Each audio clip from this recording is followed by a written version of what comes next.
about the mystery of sex, when we say something is mysterious, it's because we don't understand it. Honestly, mystery is the ignorance that we have about a particular thing. We don't know the fullness of God, so we say God is mysterious. Once you are aware, once you have knowledge about that particular thing, it ceases to be a mystery. Sex has been, if I ask you now, the first time you heard about sex, maybe it was via television or in class. It's hard for parents to just sit down and talk about sex. It's hard for pastors to just come on the pulpit and say, the topic for the preaching today is sex. You will see all sorts of things. And this is what people do. This is what everyone knows about. So I appreciate the audacity of your parents in the Lord to bring this to the forefront and say, let's talk about it. I am so excited about it. And I'm going to be talking in the context of marriage. But I have a lot to share with the singles. Hear me, marriage is many things to many people. To some people, marriage is just a sex platform. Let's just have sex. Some people, marriage is a forum for childbearing and child rearing. For some people, marriage is a necessary evil. So some other people, it is a contract. But marriage is beyond all these things. Even though it may include all these things, it is a covenant relationship between two mature people, man and woman. Not man and man, not woman and woman, according to the Bible. By God's grace, I've written and published 105 books. My books are on Amazon. There's a book that I wrote. It took me 4 years to write that book. Marriage is for destiny. You might want to get it. In that book, one of the chapters deals with the 7 wrong reasons why people get married. One lady walked up to me in my office some time ago, and then she said, "Woman of God, I want you to pray for me." I said, "What's the problem?" She said, "I just had a baby 3 days ago." Then she removed her scarf and said, "I slept, and when I woke up, a part of my hair had been shaved off." I said, "But were you not sleeping in the same room with your husband?" She said, "No." I said, "You look young. How old are you?" She said, 27. "So why don't you sleep in the same room with your husband? You just had a baby. That's your first baby." She says, "My husband is 67. I'm 27. My father gave me to him as a gift." So the man has lived his life. He's almost close to the grave. And then he's living the daughter's life for her. And this is the reason why some people go into marriage. He's handsome. He's cute. She's wonderful. So let's get married so we can have sex. Marriage is beyond sex. If you compute the hours you spend having sex in marriage, it's less than, in 24 hours, put it together, it's less than 1 hour. So if you go into marriage just because of sex, you have failed before you even began. Let's change the perspective today and look at the way God wants us to live our lives. To a man, sex is an end. To a woman, sex is a means to an end. When a man has sex with you, he feels that he has conquered you. When a woman has sex with you, she feels she owns you.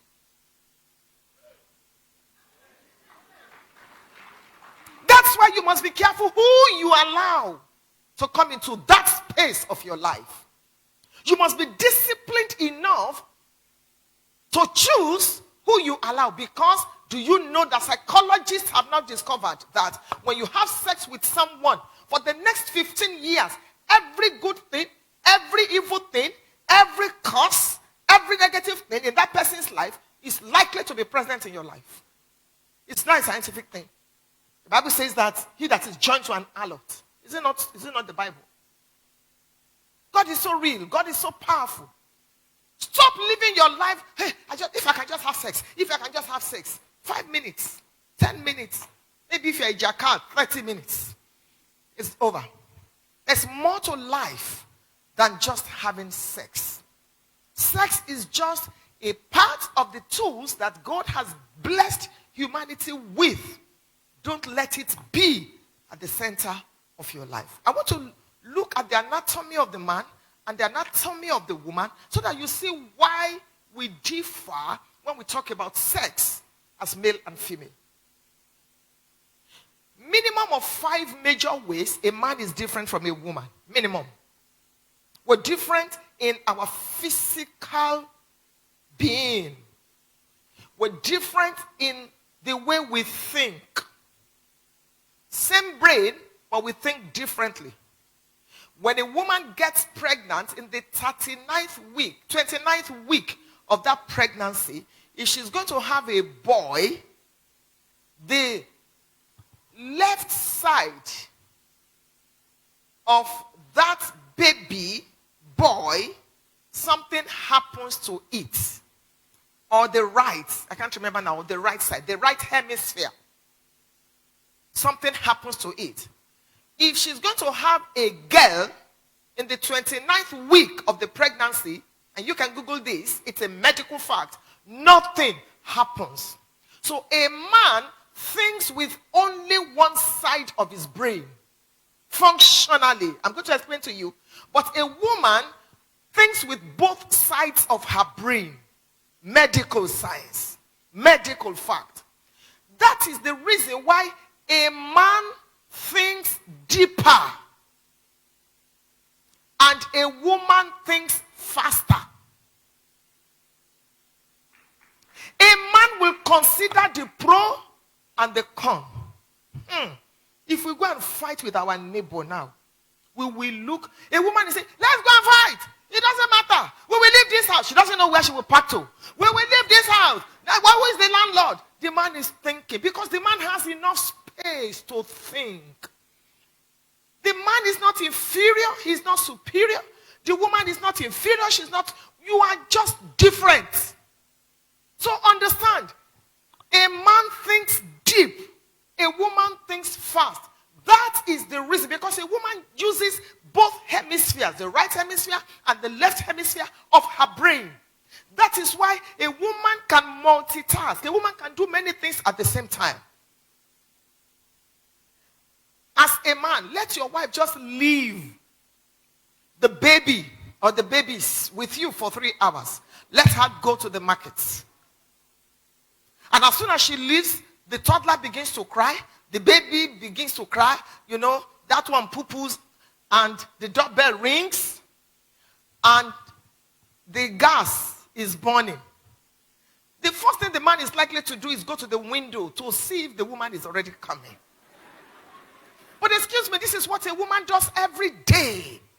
She answers the telephone, she cuddles the baby, she cleans the toddler, she uses her wrapper to remove what is on the fire, she goes to the door, and then she says, excuse me, I'm coming. She manages it. Because the way she's wired, she juggles. She uses both sides of her brain. When a man is driving and you are talking to him, you want him to do something, he unconsciously removes his leg from the pedal. Because a man can do one thing at a time. Most men.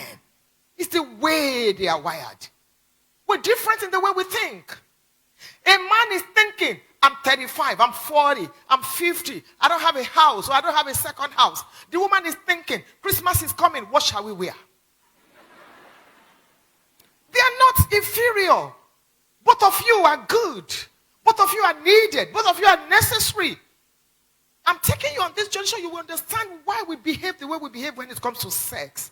We are different. We're different. If a man is as short as a bottle, if he beats you, you will need Panadol Extra to wake up. That's the way we're made. We are also different in our sex life. A man's sex life is like a piece of paper that catches fire. Pum, pum, pum, pum, pum. The fire is done. He has discharged. In fact, the next thing is he starts to snore. Mission accomplished. A woman's sex life is like charcoal. You have to fan and fan and fan to flame. But when she catches fire, it takes time for her. That's why she needs before play and after play. That's why your wife is complaining. Why are you always sleeping when I still need you? Why is it only 1 minute? Why? Because it took her time to get to that plateau. And then you just abandoned her there and you are sleeping. Sex. We're different. You know why we're different in that area of our lives? Because a man's life can be departmentalized. This is sex. This is business. This is church.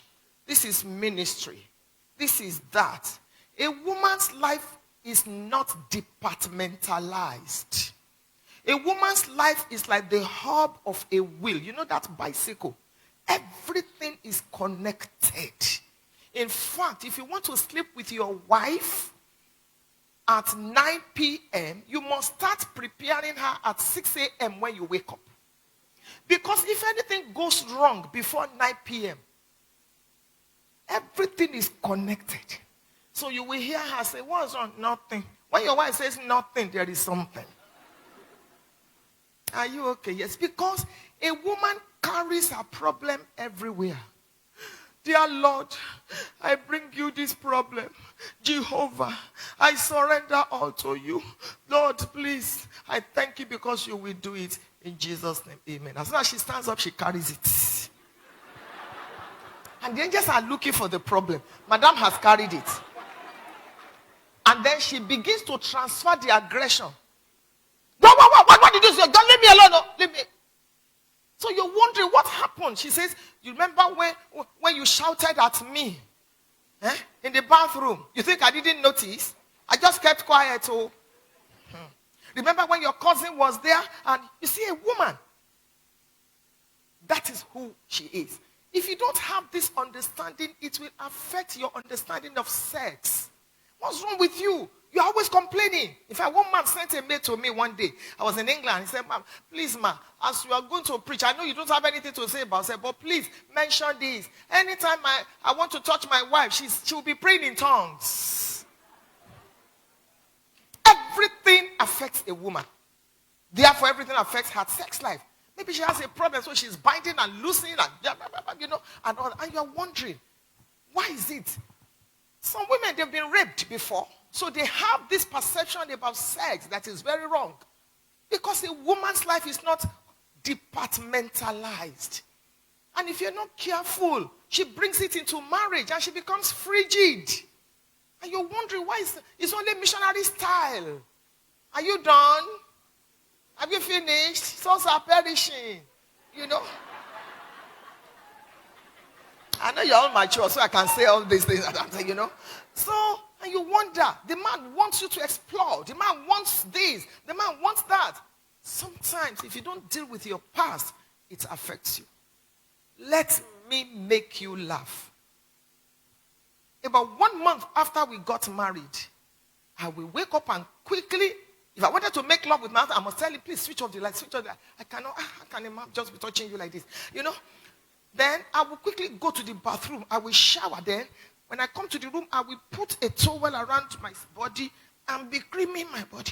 One day my husband removed. I said, I don't like it. I don't like it at all. I don't like. He said, but we are married. I said, I know, but because where I'm coming from, that's not it. So I had to grow. Some of the men, you are not patient with your wives, and then you're wondering why this happens in marriage. Let me quickly run you through the anatomy of a man and the anatomy. You know what I mean by anatomy? Let's dissect. Let's begin with the woman. Genesis, God is amazing. Genesis chapter 2, you see how he created us. He created the man from the dust, but search it very well. God created the woman from a finished product. He created the man from the raw product. But he created the woman from the finished product. He took out of what he did. So if you think your wife she's too, she's this, she's that, it's not her fault. It's Genesis chapter 2. She was taken from a finished product. So let's look at the anatomy of a woman. Number one, a woman is likely to misbehave when she experiences emotional deficit. Those of you that are not yet married, I want to build on what your father in the Lord and Pastor Kingsley, did already. They must have done some foundational. That's why I'm taking it to this level. See, I have left a lot in my notes. I don't want to go from the beginning again. So let's look at this. Even if you are not married, this that we are exposing you to will help you.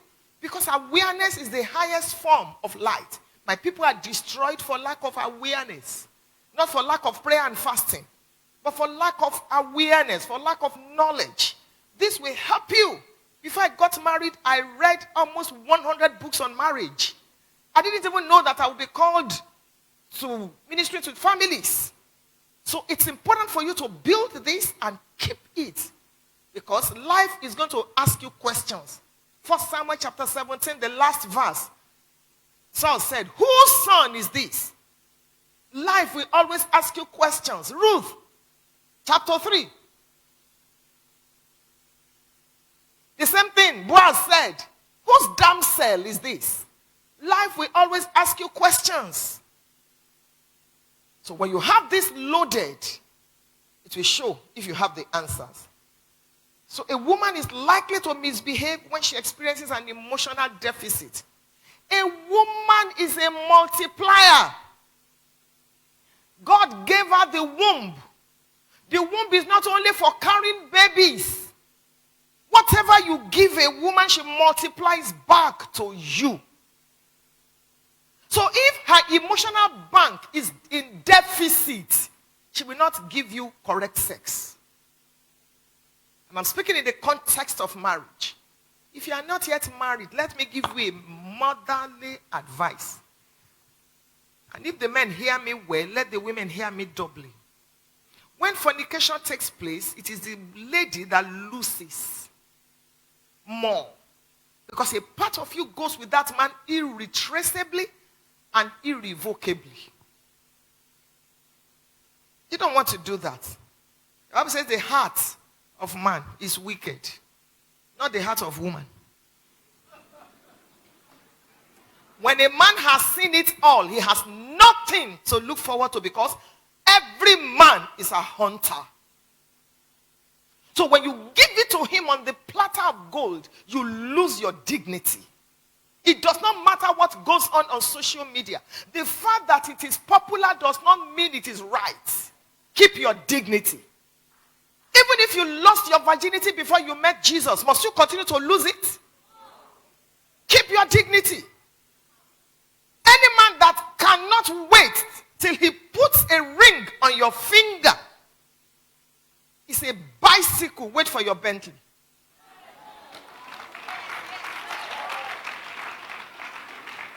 True love waits. Because let me tell you the truth. In the reality of marriage, I've been married 38 years. There are times when it is not sex. Every marriage goes through 5 stages. I have in my notes. The final stage of every marriage is called the gracious stage. And that can take years. Each of you, you've gone, you've conquered, you are successful, you come together. There's a stage in marriage that is called I am not a fool stage. I have everything in my notes. A time comes when it is not sex that sustains your marriage, it is friendship. Friendship. It is friendship, not even commitment. Any of us can slide. It is friendship. Marry your friend. Marry your friend. Who is a friend? Someone that knows where you stink and yet is faithful. Marry your friend. Someone before whom you can be vulnerable. Marry your friend. It's not every time you feel like having sex. It's not every time you feel like praying. It's not every time you feel like praising God. It's not every time. There are different types of you. There is the untouched side of you. There is the touched side of you, the one that goes to the office, all made up. Everything is looking. That's why you cannot live your life based on social media. Those people that snap and they show you, if the camera should flip and you see the other side of their room, you will never pray to look like them. Marry your friend. It's a huge advice. And don't sleep with everything that you see. Every man that comes your way, you must sleep with him. Sex is not an end in itself. The anatomy of a woman. She misbehaves when her emotional bank is empty. So you must learn to continue to make deposits in your wife's emotional bank so you can be able to withdraw. Different ways of making deposits that I don't have the time. A touch. Public display of affection. Sometimes I want to preach. My husband is about introducing me and then he's saying some good things about me. I will stay there because I want him to say more. And I'll be looking for what is not lost in my bag. And I'm saying, continue. Let's welcome my wife. She's the first lady. He's depositing something in my emotional bank. You cannot just be telling your wife, are you the first person to be pregnant? Stand up, my friend. I come against every demon. There's no demon. It's your spam.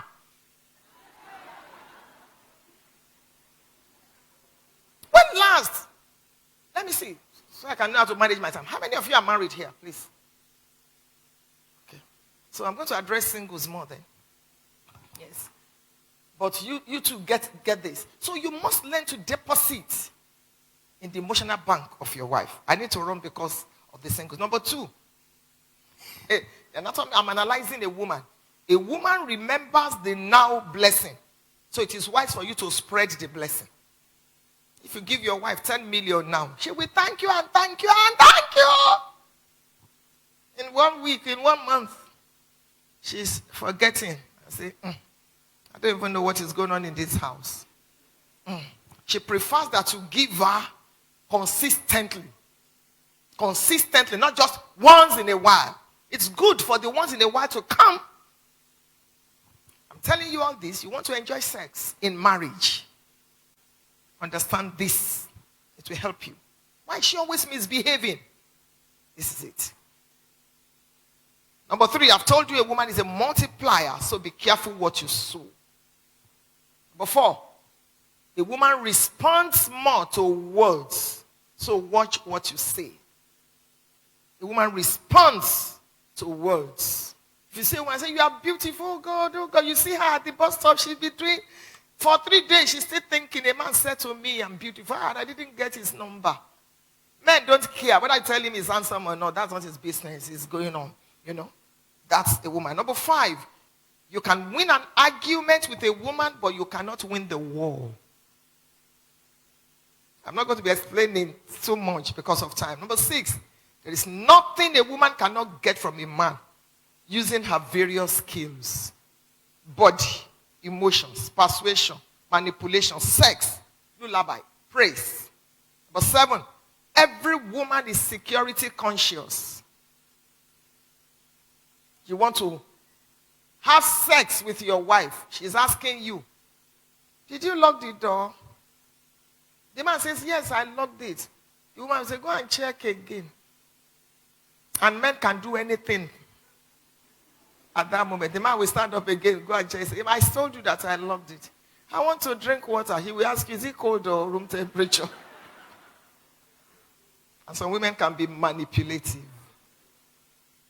Number 8, she speaks more words than men. Psychologists have discovered that a man speaks an average of 25,000 words per day. I'm not speaking about preachers because, they have to speak. Averagely, 25,000 words per day.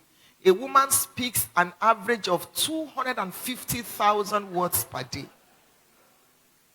And I believe the psychologists because in Genesis chapter 3, when the devil approached Eve, the serpent spoke 14 words. Eve replied with 44. Go and count it. King James's version. Has God said 14 words? Madam replied with 44. Number 9, a woman remembers details more often than men. Yes, your cousin was standing like this. She just faced like this. She just turned in front of a woman. Hey, when I was going, I saw something. The man is a headliner. He will tell you, so and so said I should greet you. Simple. The woman wants to tell you, so and so said I should greet you. She would say, when I first left, I forgot the car key. I came back. Then I peed and the gate man, motion horn. I was just open now. She just wants to tell you that I saw Reverend Charles and he said I should greet you. A man will tell you, Daddy said I should greet you. Simple. So you're wondering, sometimes I will ask my husband, is that all? 3 hours of discussion. Yeah, he said, that's the point. That's the point. It used to annoy me, but now I have come to understand that it's a man thing. Number 10, a woman is more romantic. So she wants you to touch her. She wants you to say, I love you. But I love you now. If I didn't love you, I would not marry you. That's not a woman. You must understand. She wants to hear it every time. She wants you to pull the duvet over her before she sleeps. She wants you to kiss her forehead. Marriage is hard work. Hard work. It's not for boys and girls. Some people may not make heaven because of marriage. Because there is no institution where your patience is tried like marriage. When you get married, you move from patience to long suffering. From long suffering to endurance. Marriage. Number 11, a woman is more or is a better organizer. It doesn't mean that 100%. There are some men that this will fit. But I'm just saying, and we're talking about sex. Because sometimes you wonder, why is it that you're not enjoying your sex? Because of these things. When these things are not in place, that 5 minutes of enjoyment can be a mess. You need to understand this. Women, number 12, take care of their parents more than men. Daughters are forever. Even when they leave their parents don't leave their hearts. Have you ever seen a man crying on the engagement day? I'm going to marry now. No. It's only women. The man is too much in a hurry to fly and enjoy himself. So, that's what happens. Men plan around their immediate family. Women include their parents in the budget. They even take from the man to give their parents. If these things are in place, it will help your sex life. I'm telling you. So let me pause and speak about the men. Before I now share something with you that I want us to pray about. The anatomy of the man. Number 1, a man is wired to be rational. So, say your husband, well, I don't understand. You're always overthinking something. That's the man. They are rational. Because they have space in their brain to think about this thing. Let me go on. Number 2, a man is not easily moved or persuaded. He needs proof or evidence. Why should I do it? Go to many churches where they must see the prophet and carry this and carry that. It's women. Plenty. Go to any church and then they say, we are praying for our parents, we are praying for our children. You see the woman carry pictures. Lifting it. You will hardly find a man's family picture in his wallet. Men, they're different. Men don't flock. When a woman says, I want to use the bathroom, 3 women will follow her. You will never find a man say, follow me to go and pee. Say, what's wrong with me? I can't. Men are rational and they are not easily moved or persuaded. Number 3, men are egotistical. Every man is. No matter how anointed, he will defend it with his life, his ego. A man will tell you, I cannot say because I want to eat meat, be calling or be prostrating for cow. I'd rather die as a poor person. They have it. And they will not want you. No man will want you to touch that area. If you're in marriage, you must learn to respect that. Number 4, men have few words. So understand when the man speaks. Number 5, men are risk takers. They are risk takers. One day I sat in the living room a few years ago and my two sons slotted in a tape, a video, and I was watching. I had to wipe my, what is this? They both went to the US and they went to skydive. As I was watching, I was crying. They said, but mommy, we are here. I said, you did this? Jesus, you want to kill me. I said, mommy, but we went and we are back. We are here sitting beside you. I've forgotten that they were even sitting beside me. See my life, God, see my life. Men are risk takers. Small, big, we'll do it with the mommy, no problem. The wife will be saying, hey, consider it. Say, don't worry. We thank God for them.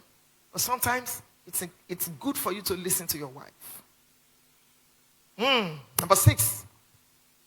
They have the tendency to be domineering and independent. Men can be territorial. Don't touch my wife. You don't talk, Number 8. When they are broke, it shows. And the man is broke, it shows. God. You see, calm down. You don't tell me to calm down. Let me mention maybe 2 more. Number 9, they hate nagging. Men hate nagging. Tell him, give him your mind. But a man doesn't want to be nagging around me. Look at your life. Look at your parents. Look at your friend. I don't even understand this car. No, men don't like it. You want to enjoy your sex. Take note of these things. They may not look conventional, but they will help your sex life. You won't believe it. You will not believe it. Number 10. A man likes to be known and introduced by his achievements. It's the truth. Because in the book of Genesis, chapter number 1, when the man was created, he opened his eyes and saw Job. Tend the garden, keep it. When the woman was created in Genesis chapter 2, she opened her eyes and saw relationship. Wow, this is the bone of my bone and the flesh of my soul. A woman is relational. Ask a woman, excuse me, can I meet you? I'm the wife of. Ask a man, the man will tell you, I'm the CEO of. That's who they are. And you need to understand it. Some of you that are married, just before I say a few things to the singles, some of you that are married men, please learn to remember that you wear many caps. You may be the general manager of MTN and the general manager of whatever. You are not the general manager of the universe. So when you get into your house, can you please take off that cap and be a husband? It is so sad that a lady sent a message to me, forwarded a message to me. The husband will say, come to my room for sex. Because he's the manager of, so you control everybody. Come to my room. Where's my food? It reduces you as a man. That's not how to be a man. That's not how to be a good man. And there's no way you can enjoy sex in marriage if you do that. Women, please listen to me. It doesn't matter whether I'm criticized or not. Truth is bitter. And pioneers are always first criticized, then acknowledged, then thanked, then copied. In 1903, the Wright brothers, they were bicycle repairers. When the entire world said no metal could fly in the air, for 15 seconds, they flew. The day they were going to fly, only 4 children and 2 adults showed up to mock them. They were the sons, the Wright brothers, were the sons of a reverend gentleman. When they made that announcement, their father, Reverend Wright, said, the 2 of you will rot in hell. Pioneers are always like that. The man that gave us the wireless telephone, when he first started, his friends, 4 of his friends, took him to a psychiatric hospital. Look at it today. Look at the majesty of the aviation industry today. Ladies, I said all that to say this. If the totality of your financial life depends on your husband, you're a colossal failure. Your husband is not El Shaddai, else he shall die. There is no man that can adequately meet all your financial needs. Even if the man is the one that has employed you, or is the one that do not eat with 10 fingers. Save some of the money he gives you and invest it. Even if you're a full-time housewife, do something with your life and have your own money. Even if it is selling pure water. If it is doing something online. As I stand before you today, I'm a preacher, yes. I'm a pastor's wife, yes. But I sell amala. I sell barbecue. I sell snacks. I have a mini hotel. I have a gym. I sell fabrics and outfits. I'm a coach. Because nobody becomes wealthy by salary.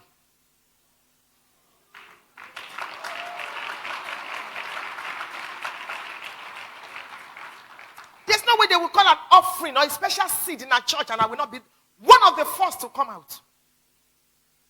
There's no way. And it is my money, righteous money given by God, not stolen from anybody. My husband and I have been in business before we came into ministry. It's just that a lot of people don't always know that side of preachers. Do something with your life. This can affect your sex life. Money is important. It is the truth. In the arena where money is needed, prayer and fasting cannot take its place. School fees, you go to school and say, in Jesus' name, take my children. They will say, take your children away. It's important for you. Because many times we just focus on the sex. I don't understand why I'm not enjoying the sex. I'm not enjoying. Can we just look at these fundamental things? If these things are in place. I don't understand. My wife is not fine. Give your wife 10,000 pounds. Send her to New York. When she returns, you will not believe she's your wife. Give your husband peace of mind. You'll be the one begging him, this sex is enough. Have peace in your home. It will help you a lot. For those of you that are single, please take this advice from me. Number one, love God passionately. Be unapologetic. Because a good Christian marriage is a salary paid by God.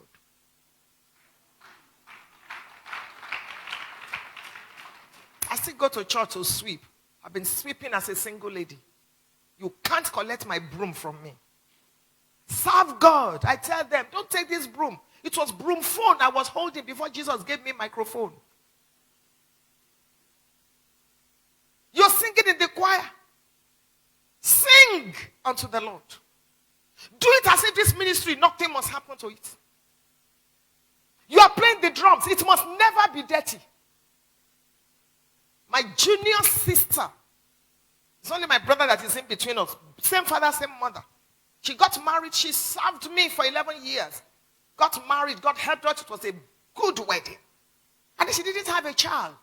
One day I went to the Lord in the place of prayer. I said, Father, why will Lola not have a child? She served me. She's been faithful. What's going on? The Lord said to me, every time the angel brings her baby, she was absent in church. I said, God, she's a church girl. She's always there. The Lord said to me, the angels have been instructed not to take her child to the main service, but to choir rehearsal on Thursdays. So when you're having your choir rehearsal, you think nobody is seeing you. There is a God in heaven. And is a rewarder. 1 Corinthians 15:58. Therefore, my beloved brethren, be ye steadfast, unmovable, always abounding in the works of the Lord. For as much as you know that your labor is not in vain in the Lord. That day when you fell off Okada, God saw it. Reverend may not see it. Mama may not see it. Nobody may see it. That day when your choir director shouted at you, didn't even know what you are going through. God saw it. The keyboard must not be dirty because it's unto the Lord. You clean it. You don't have a cloth to clean it. Use your tie. Let God see it. I know what I'm talking about. It's unto the Lord. Life is more than sex. You will enjoy sex in marriage. In fact, you go tired. Just make sure these things are in place in your life. They're in place in your life. It will shock you. 1 Kings chapter 5 and verse number 4. Now, the Lord my God, 1 Kings 5:4, has given me rest roundabout, so that there is neither adversary nor evil occurrence. He's a God in heaven. He sees what no man sees. I've come to just top up what you have been taught about the mystery of sex. As a single person, keep your dignity. Serve God. Number 2, close one eye in prayer. Open the other one in watching before you marry. Marriage can determine where you will spend your eternity. You cannot afford to marry just anybody. There are destiny killers.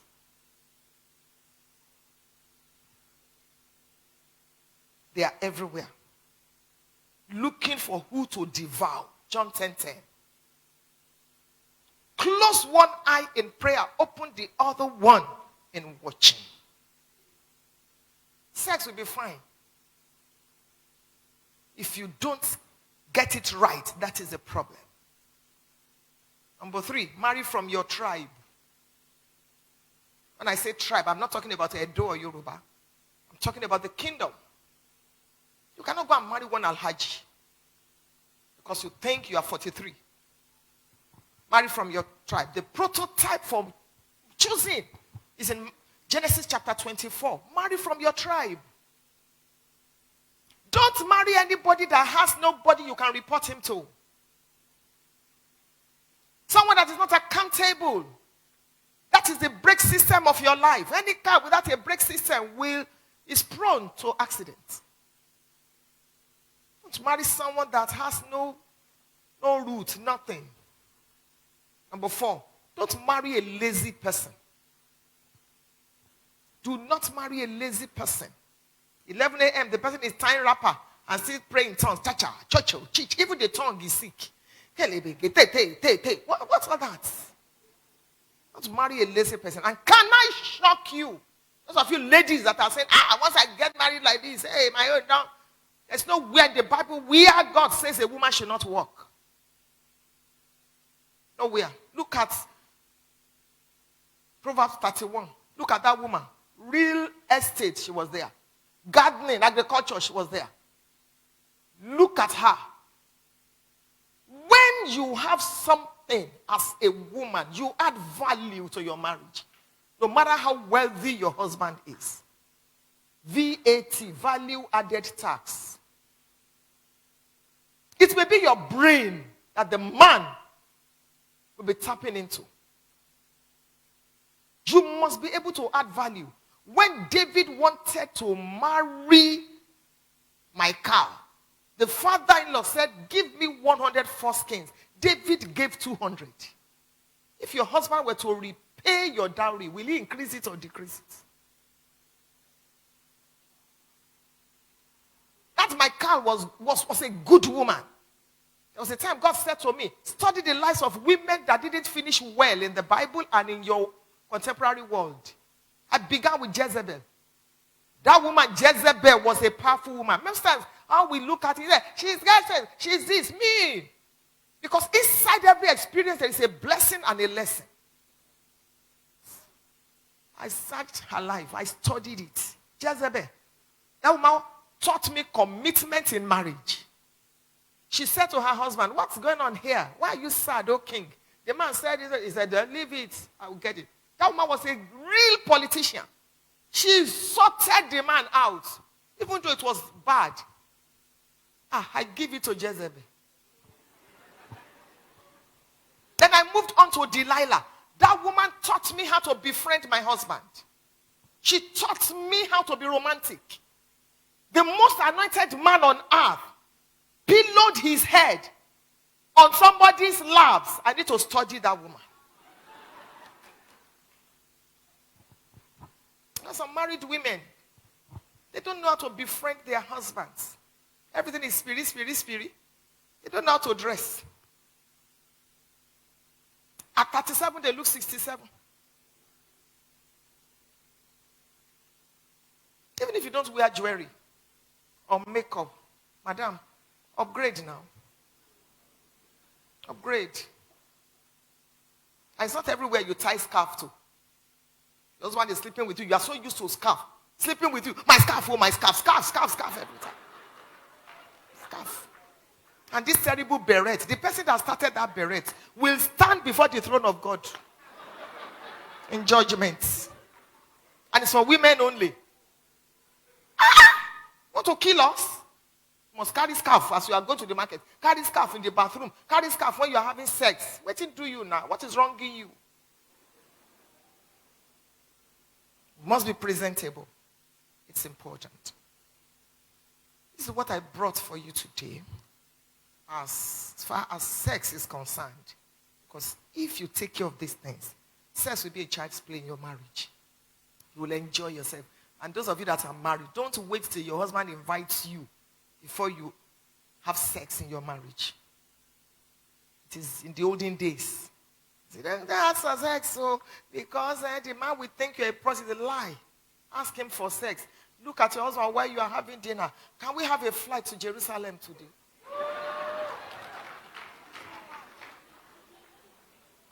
Enjoy your life. I pray for each and every one of you. You will matter in quarters that matter. In marriage, God will give you rest. And it shall be well with you. In Jesus' name.